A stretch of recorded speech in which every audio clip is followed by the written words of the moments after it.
Hi friends, നമ്മളിന്നൊരു സദ്യ നടക്കുന്ന സ്ഥലത്താണ് ഉള്ളത് കേട്ടോ. വേറെങ്ങുമല്ല, എണ്ണക്കാട്ട് കൊട്ടാരത്തിൽ ചെറപ്പ് നടക്കുവാണ്. അപ്പോൾ അവരെല്ലാ വർഷവും 3 ദിവസം ചെറപ്പും പിന്നെ അവരുടെ കുടുംബസംഗമമൊക്കെ നടത്താറുണ്ട്. അപ്പോൾ അതിലൊരു ദിവസം ഞങ്ങളാണ് അവിടുത്തെ പാചകം. അപ്പോൾ അതിന് വേണ്ടി വന്നപ്പോൾ ഞാൻ കുറേ കറികളൊക്കെ ഉണ്ടല്ലോ, അങ്ങനെ ഞാൻ നിങ്ങൾക്കൂടെ പരിചയപ്പെടുത്തി തരാൻ വേണ്ടി വീഡിയോ എടുത്തു. അപ്പോൾ ഇത് വ്യത്യസ്തമായിട്ടുള്ള കൂട്ടാനുകളൊക്കെ ഇവിടെ വെക്കുന്നത് കേട്ടോ. അപ്പോൾ അതിൽ ഞാൻ ഇന്ന് ഓലനും പിന്നെ 2 തരം പായസവും കാണിക്കുന്നത്. ഒന്ന് ഇടിച്ചു പിഴിഞ്ഞ പായസവും ഒന്ന് പാൽപ്പായസവും പിന്നെ ഓലൻ, അങ്ങനെ 3 സാധനങ്ങളുടെ വീഡിയോയാണ് കാണിക്കുന്നത്. പിന്നെ കുറേ ഐറ്റംസ് ഉണ്ടായിരുന്നു. അപ്പോൾ ഞാനതെല്ലാം കൂടെ ഒരു 2-3 പാർട്ട് വരുമെന്ന് തോന്നുന്നു, എഡിറ്റ് ചെയ്ത് നോക്കിയില്ല. അങ്ങനെ വീഡിയോ ഇടാനാണ് ഞാൻ ഉദ്ദേശിക്കുന്നത്. അപ്പോൾ ആദ്യം ഓലൻ വെക്കുന്നത് എങ്ങനെയാണെന്ന് നമുക്ക് നോക്കാം. ഇതാണ്ടേ, ഏറ്റവും പാടുള്ള ജോലിയാണല്ലോ ഈ തൊലി കളയുക എന്നുള്ളത്. അപ്പോൾ ആദ്യം ഞങ്ങളെല്ലാ കഷ്ണത്തിൻ്റെയും തൊലിയൊക്കെ ചെത്തി വെച്ചു. അപ്പോൾ അങ്ങനെ ഓലനുള്ള കഷ്ണങ്ങളായത് ചേമ്പിൻ്റെ തൊലി ചെത്തിയെടുക്കണം. കണ്ടോ, ചേമ്പിൻ്റെ തൊലിയെല്ലാം കളഞ്ഞ് നല്ല ഷേപ്പിന് അരിഞ്ഞൊക്കെ വെച്ചു. അത് കഴിഞ്ഞ് ക്യാരറ്റ് അരിഞ്ഞു, പിന്നെ കുമ്പളങ്ങ അരിഞ്ഞു, പയറരിഞ്ഞു, അങ്ങനെ എല്ലാ സാധനങ്ങളും ഓലന് മാത്രമല്ല എല്ലാത്തിനും ഉള്ളത് തലേ ദിവസമേ അരിഞ്ഞു വെക്കും. കാര്യം അല്ലെങ്കിൽ വെളുപ്പിനെ തുടങ്ങണ്ടായോ വെക്കാനായിട്ട്. അപ്പോൾ അരിയുക, തേങ്ങ തിരുമ്മുക, ഇതൊക്കെയാണല്ലോ നമുക്ക് ഒരുപാട് സമയം വേണ്ട ജോലികൾ. അതുകൊണ്ട് തലേ ദിവസമേ തന്നെ എല്ലാ കഷ്ണങ്ങളും അരിഞ്ഞു വെക്കും. അപ്പോൾ അങ്ങനെ ഓലന് വേണ്ടുന്ന എന്തൊക്കെയാണെന്ന് നോക്കാം. അപ്പോൾ ചേമ്പ്, പിന്നെ ഇതണ്ടേ ക്യാരറ്റൊക്കെ അരിയുന്നുണ്ടോ. ഞങ്ങൾ 2-3 പേരുണ്ടായിരുന്നു, അതുകൊണ്ട് എല്ലാ കാര്യങ്ങളും പെട്ടെന്ന് തീർന്നു. ക്യാരറ്റും അരിഞ്ഞു വെച്ചു. ഫ്രിഡ്ജിലൊന്നും വെക്കേണ്ട കാര്യമില്ല കേട്ടോ, അത് ഒരുപാട് സാധനങ്ങളുണ്ട്. നമ്മളെല്ലാം അരിഞ്ഞ് തീരുമ്പോൾ തന്നെ ഒരു സമയമാവും. പിന്നെ വെളുപ്പിനെ എണീച്ച് വെക്കുകയും ചെയ്യുമല്ലോ. ഇത് കുമ്പളങ്ങയുടെയൊക്കെ തൊലിയൊക്കെ ചെത്തി അതിനകത്തെ കുരുവെല്ലാം കളഞ്ഞ് നല്ല വൃത്തിയാക്കി എടുത്ത് ഇതേപോലെ ചതുര കഷ്ണങ്ങളായിട്ട് അരിഞ്ഞെടുക്കണം. അധികം കനത്തിൽ അരിയരുത്, എല്ലാം കനം കുറച്ച് വേണം ഓലന് അരിയാൻ. പിന്നെ കുമ്പളങ്ങയൊക്കെ ഒരു പെട്ടെന്ന് വേവും, അധികം വേവൊന്നും ഇല്ലാത്തതാണ്. അതുകൊണ്ട് ക്യാരറ്റൊക്കെ നല്ല നൈസായിട്ട് അരിയണം. കാര്യം ക്യാരറ്റിന് കുറച്ച് വേവുണ്ട്, കുമ്പളങ്ങയ്ക്ക് അധികം വേവില്ല. പിന്നെ ഇത് പയർ നീളത്തിനരിഞ്ഞു. ഇത് ഇത്രയും കണ്ടെന്ന് വെച്ച് ഇതെല്ലാം അങ്ങ് ഓലനുള്ളതല്ല കേട്ടോ. ഇത് നമ്മൾ അരിയുമ്പോൾ എല്ലാം അങ്ങ് അരിയുമല്ലോ. എന്നിട്ട് ഇതിനി മെഴുക്കുവരട്ടിക്കും കൂടെ ഉള്ളതാണ്. അപ്പം മെഴുക്കുവരട്ടിക്കും ഓലനും ഒക്കെ ഒരേ ഷേപ്പായതുകൊണ്ട് എല്ലാം അങ്ങനെ തന്നെ അങ്ങ് അരിഞ്ഞു. ഇത് ഞാൻ അരിയുന്നതാണ് കേട്ടോ, അതുകൊണ്ട് അതിൻ്റെ പല നീളമൊക്കെ ആയിരിക്കും. അങ്ങനെ ക്യാരറ്റ്, കുമ്പളങ്ങ, പയർ ഇതെല്ലാം അരിഞ്ഞു വെച്ചു. എല്ലാം തലേ ദിവസം അരിഞ്ഞിട്ട് പിറ്റേ ദിവസം വെളുപ്പിനെ ഒരു 4 മണിയായപ്പോൾ ഞങ്ങളെല്ലാം വെക്കാനായിട്ട് തുടങ്ങി. കണ്ടോ, കുമ്പളങ്ങ രാത്രി ഒരു 12 മണി വരെ ഇരുന്ന് അരിയുമായിരുന്നു. കണ്ട എല്ലാ കഷ്ണങ്ങളും, പുളിശ്ശേരി, മാങ്ങാക്കറി, എരിശ്ശേരി, മെഴുക്കുവരട്ടി, ഇങ്ങനെ കുറേ സാധനങ്ങൾ. അപ്പോൾ അതിന് വേണ്ടുന്ന എല്ലാം അരിഞ്ഞ് റെഡിയാക്കി സെറ്റാക്കി വെച്ചിട്ടുണ്ട്. അത് കഴിഞ്ഞ് വെളുപ്പിനെ വന്ന് ഞങ്ങൾ തുടങ്ങി. അപ്പോൾ വലിയ വാർപ്പും ഇഡലിക്കുട്ടുവും വലിയ ഗ്യാസ് അടുപ്പും കാര്യങ്ങളെല്ലാം ഉണ്ട്. നമുക്ക് ഇങ്ങനത്തെ ചില പരിപാടികളും കൂടെ ഉണ്ട്. ഇടയ്ക്കിടയ്ക്ക് ഇതുപോലെ ചില ചെറിയ ഫംഗ്ഷനുകളൊക്കെ വരും. അപ്പം ഞങ്ങളിങ്ങനെ പോകാറുണ്ട്. ഇത് പയർ വേവിക്കുന്നു. അപ്പോൾ ഞങ്ങൾ പിറ്റേ ദിവസം വെളുപ്പിനത്തെയായി കാണിക്കുന്നത്.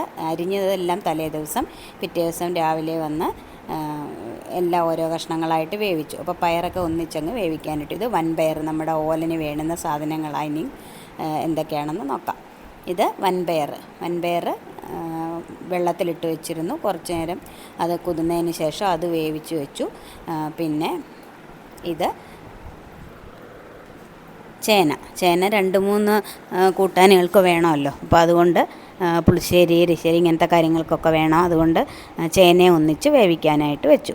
അത് കഴിഞ്ഞ് ചെയ്തത് പിന്നെ ഓലന് വേണ്ടിയിട്ട് തേങ്ങാപ്പാൽ വേണം. അപ്പോൾ ഇപ്പോൾ തേങ്ങാപ്പാൽ എടുക്കുന്ന കണ്ടുകൊണ്ടിരിക്കുന്നത്. തേങ്ങ മിക്സിയിലിട്ട് അടിച്ചിട്ട് ഇതേപോലൊരു തോർത്തിനകത്തേക്ക് അത് ഇട്ട് നല്ലപോലെ പിഴിഞ്ഞെടുക്കണം. അപ്പം നല്ലതായിട്ട് ആ തേങ്ങാപ്പാൽ മുഴുവനിങ്ങി കിട്ടും. പിന്നെ ഒത്തിരി അങ്ങ് വിളഞ്ഞ അല്ലാതായ തേങ്ങ എടുക്കരുത്, നല്ല പച്ച തേങ്ങ വേണം എടുക്കാൻ. അപ്പം നല്ല പാല് കിട്ടും. വാർപ്പിനകത്തായതുകൊണ്ട് കഷ്ണങ്ങളൊക്കെ പെട്ടെന്ന് വേവും. അതുകൊണ്ടാണ് എല്ലാം അടുപ്പിച്ച് വെച്ചിട്ട് വേണം വാർപ്പ് അടുപ്പിലോട്ട് വെച്ചിട്ട് അതിനകത്തോട്ട് ബാക്കി കഷ്ണങ്ങളൊക്കെ വേവാനായിട്ട് ഇടാനായിട്ട്. അപ്പോൾ ചേമ്പിട്ടു, ക്യാരറ്റ് ഇട്ടു, പിന്നെ കുമ്പളങ്ങ ഇട്ടു. അത് കഴിഞ്ഞ് കുറച്ച് ഉപ്പും കൂടി ഇട്ടിട്ട് ഒരുപാട് വെള്ളം ഒഴിക്കരുത്. കാര്യം ഓലനെന്ന് പറയുന്നത് ഒരു ഒഴിച്ചു കറിയല്ലല്ലോ. അപ്പം അതുകൊണ്ട് ഒരുപാട് വെള്ളമൊന്നും ഒഴിക്കരുത്. പിന്നെ നമ്മൾ വൻപയർ വേവിച്ച് വെച്ചിട്ടുണ്ട്. പിന്നെ മറ്റേ നമ്മുടെ നീളമുള്ള പയറും നമ്മൾ വേവിച്ച് വെച്ചിട്ടുണ്ട്. അപ്പോൾ അങ്ങനെ കഷ്ണങ്ങളെല്ലാം ഇട്ട് അതൊന്ന് വെന്ത് കഴിയുമ്പോൾ നമ്മൾ ആ പയറും കൂടെ അങ്ങിട്ടു. പയർ നമ്മൾ വേവിച്ചതാണ് നേരത്തെ, അതുകൊണ്ട് ചേമ്പും ക്യാരറ്റും കുമ്പളങ്ങയൊക്കെ വെന്തതിന് ശേഷം ഈ പയറിടാവുള്ളൂ. എന്നിട്ട് അതെല്ലാം കൂടെ ഒന്ന് ആയിക്കഴിയുമ്പം നമുക്ക് വേണ്ട, നമ്മൾ തേങ്ങാപ്പാൽ എടുക്കണമെന്ന് പറഞ്ഞല്ലോ, അപ്പോൾ കുറച്ച് തേങ്ങാപ്പാൽ ഒഴിച്ച് വേണം ഇത് വേവിക്കാൻ. കാര്യം ഒരുപാട് വെള്ളം ഒഴിച്ച് കഴിഞ്ഞാൽ വെള്ളമാവും. മറ്റേ തേങ്ങാപ്പാലാവുമ്പം പിന്നെ നമ്മൾ അവസാനം ഒഴിക്കാനായിട്ടുള്ള തേങ്ങാപ്പാലിൽ നിന്ന് കുറച്ചെടുത്ത് കഷ്ണം വേവാനായിട്ട് ഒഴിക്കണം. അത് കഴിഞ്ഞ് വേണ്ട ആവശ്യത്തിന് ഉപ്പൊക്കെ ഇട്ട് ഇളക്കി എല്ലാം കൂടെ ഒന്ന് വെന്ത് സെറ്റാവണം. കുഴഞ്ഞു പോവുകയും ചെയ്യരുത്. പോലെ എല്ലാ കഷ്ണങ്ങളായിട്ട് തന്നെ അങ്ങനെ കിടക്കണം. അങ്ങനെ എല്ലാം ഇളക്കി വേവാനായിട്ട് വെച്ചേക്കും. പിന്നെ നമ്മൾ വൻപയർ വേവിച്ച് വെച്ചിരിക്കുകയാണല്ലോ, അപ്പോൾ ഈ കഷ്ണങ്ങളെല്ലാം ഒന്ന് വെന്ത് കഴിയുമ്പം നമുക്ക് ആ വൻപയറും കൂടി ഇട്ട് ഇളക്കാം. കണ്ടോ, വൻപയറും കൂടി ഇട്ടു. ഇനി ഇതെല്ലാം കൂടെ നല്ലപോലെ യോജിച്ച തേങ്ങാപ്പാലൊക്കെ എല്ലായിടവും പറ്റി കഷ്ണത്തിനകത്തൊക്കെ പിടിച്ച് നല്ല അടിപൊളി ഓലനായിട്ട് സെറ്റായിട്ട് കിട്ടും. അത് കഴിയുമ്പോൾ നമ്മളെല്ലാ തേങ്ങാപ്പാലും ഒഴിച്ചില്ലായിരുന്നല്ലോ അത് വേവിക്കാനായിട്ട്. ബാക്കി തേങ്ങാപ്പാലുണ്ടല്ലോ, നല്ല കട്ടിയുള്ള തേങ്ങാപ്പാലായിരുന്നു കേട്ടോ. നല്ല അടിപൊളി ഓലനായിരുന്നു.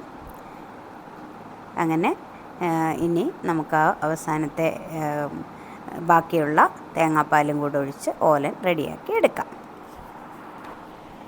കണ്ടോ, നമ്മുടെ ഓലൻ റെഡിയായി. അപ്പോൾ ഇനി നമുക്കിത് വാർപ്പ് ഇതിനകത്ത് തന്നെയാണല്ലോ, ഇങ്ങനെ വാർപ്പ് ഇവിടെ തന്നെ വെച്ചേക്കും കേട്ടോ. ഓരോ കൂട്ടാനും ആയി കഴിയുമ്പം നമ്മളത് കോരി സോസ്പാൻ ഉണ്ടല്ലോ അത് വെച്ച് കോരിയിട്ട് വേറെ പാത്രത്തിലേക്ക് മാറ്റി വെക്കും. എന്നിട്ട് അടുത്ത കൂട്ടാൻ അതിനകത്തോട്ട് തന്നെ വെക്കും. നമ്മൾ ആ കഷ്ണങ്ങൾ അത് കുഴപ്പമില്ലാത്തതാണെങ്കിൽ അതിൽ തന്നെ എടുക്കും. ഇല്ലെങ്കിൽ നമ്മൾ വാർപ്പ് അതിനകത്ത് വെള്ളം ഒഴിച്ച് കഴുകി തുടച്ചെടുത്തിട്ട് അടുത്ത കൂട്ടാൻ വെക്കും. അങ്ങനെ ചെയ്യാറുള്ളത്. ഓലനെല്ലാം റെഡിയായി കഴിഞ്ഞപ്പോൾ നമ്മൾ വേറെ വിളമ്പുന്നതിന് വേണ്ടിയിട്ട് വേറെ പാത്രത്തിലോട്ട് മാറ്റി. നമ്മൾ വീട്ടിലൊക്കെ എത്ര നല്ലതായിട്ട് വെച്ചാലും നമുക്ക് ഇതേപോലെ ഈ വലുതായിട്ട് ഒരുപാട് അളവിനൊക്കെ വെച്ച് ഇങ്ങനെ എടുക്കുമ്പോൾ അതിനൊരു പ്രത്യേക ഒരു ടേസ്റ്റാണല്ലേ. എണ്ണക്കെട്ട് കൊട്ടാരത്തിലെ ചെറപ്പിനോടനുബന്ധിച്ചുള്ള പാചകമാണ് ഇത്. അവിടെ 3 ദിവസം എല്ലാ വർഷവും ചെറപ്പുണ്ട്.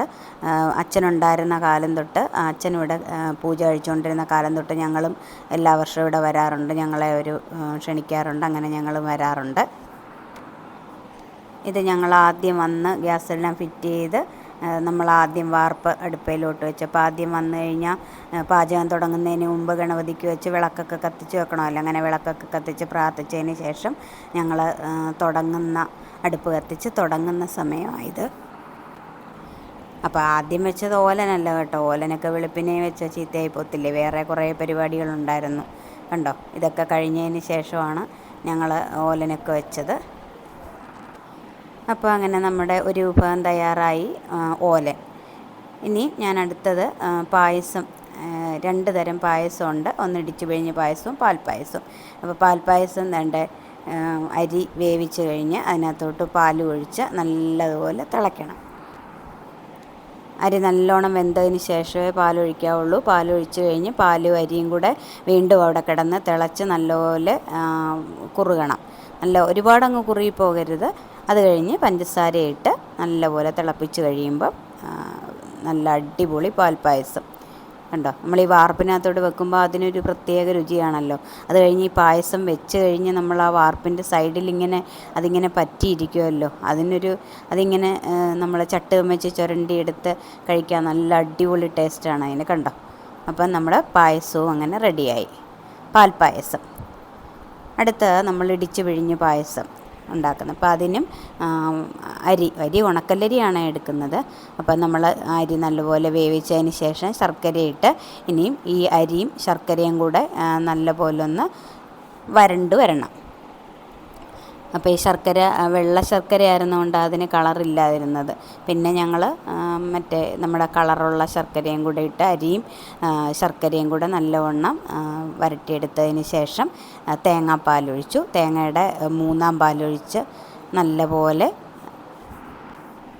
തിളയ്ക്കണം. തിളച്ചതിന് ശേഷം നമുക്ക് ഒരുപാടങ്ങ് വെള്ളമാവരുത്, ഒരുപാട് കട്ടിയാവരുത്. ആ രീതിയാകുമ്പോൾ നമുക്ക് 2-ാം പാലൊഴിച്ച് വീണ്ടും അത് കുറുക്കിയെടുക്കാം. അത് കഴിഞ്ഞ് നമുക്ക് ആവശ്യമുള്ള രീതിയിൽ ഇത്ര ആവശ്യമാണ് നമുക്ക് ഇലയിൽ ഒഴിച്ചാൽ അങ്ങ് ഒഴുകി പോകാത്ത രീതിയിൽ എന്നാൽ നമുക്ക് പായസമായിട്ട് കുടിക്കാവുന്ന ഒരു പാകത്തിന് കണ്ടോ. ഇതേപോലത്തെ പരുവത്തിന് നമ്മൾ ആക്കിയെടുത്തു. അത് കഴിഞ്ഞ് ഏറ്റവും അവസാനമാണ് നമ്മൾ ഒന്നാം പാൽ ഒഴിക്കുന്നത്. അപ്പോൾ അങ്ങനെ ഇത് കദളിപ്പഴം അതിനകത്ത് അരിഞ്ഞിട്ടിട്ടുണ്ട്, അത് അതിനകത്ത് കിടക്കുന്ന കാണുന്നത്. അപ്പം അതെല്ലാം നല്ല അടിപൊളിയായിട്ടുള്ള പായസവും റെഡിയായി. അത് കഴിഞ്ഞ് അതും നമ്മൾ വേറെ ചെറിയ ചെറിയ പാത്രത്തിലേക്ക് മാറ്റി വെച്ചു. കണ്ടോ. അപ്പോൾ അങ്ങനെ നമ്മുടെ 2 പായസങ്ങളും പിന്നെ ഓലനും ആക്കിയ വീഡിയോയാണ് ഇന്ന് എല്ലാവർക്കും വേണ്ടി ഞാൻ ഷെയർ ചെയ്തത്. എല്ലാവർക്കും ഇഷ്ടപ്പെട്ടെന്ന് വിചാരിക്കുന്നു. കണ്ടോ, നല്ല അടിപൊളി പായസമായിരുന്നെന്ന് പറഞ്ഞു കേട്ടോ.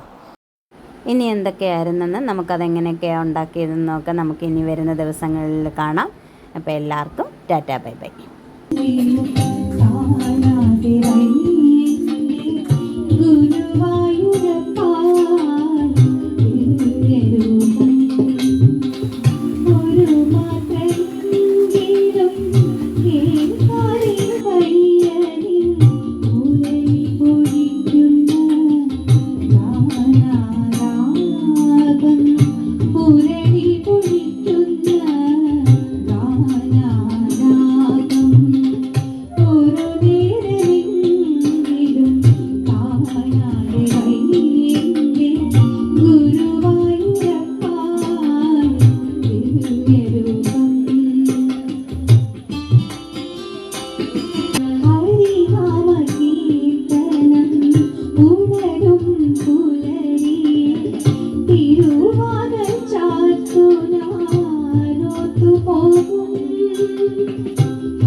ഒരു